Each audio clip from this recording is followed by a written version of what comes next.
Check because you should. Check because you must, but never check because you can.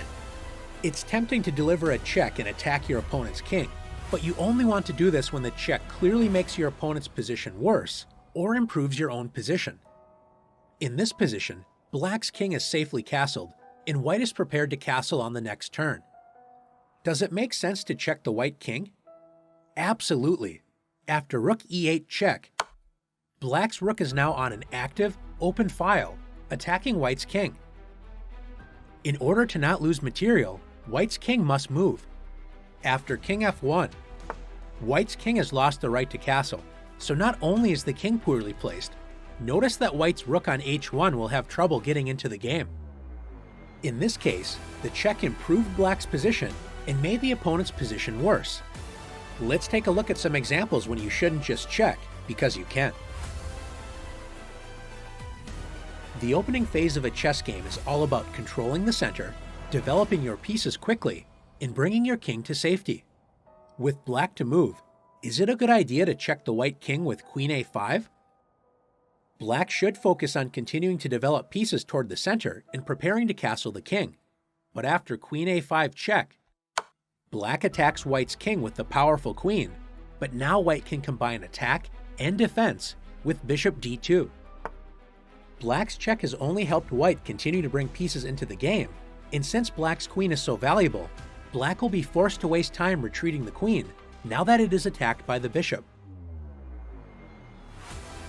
In the last example, Black's careless check lost time and allowed the opponent to gain a lead in development.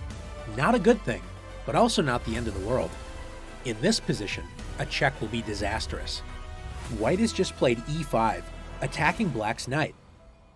Black should move the knight to safety, but when you are attacked, it is tempting to counterattack your opponent. Black can check White's king with bishop b4. Is this a good idea?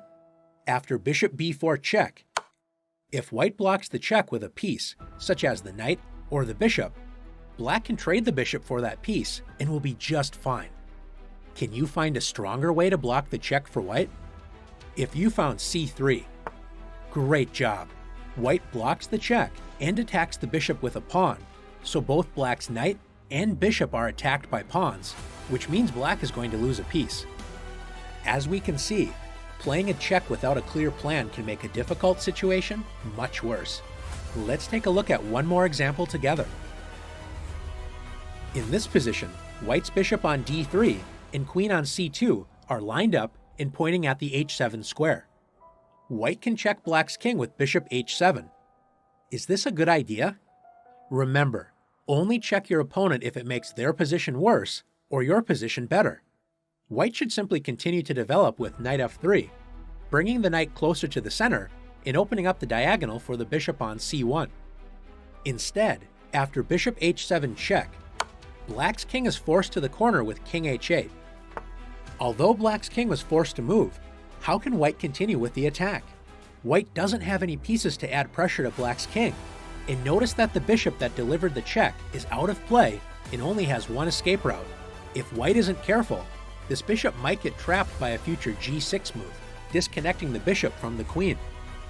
Now that you've learned the importance of only checking when you have a good reason,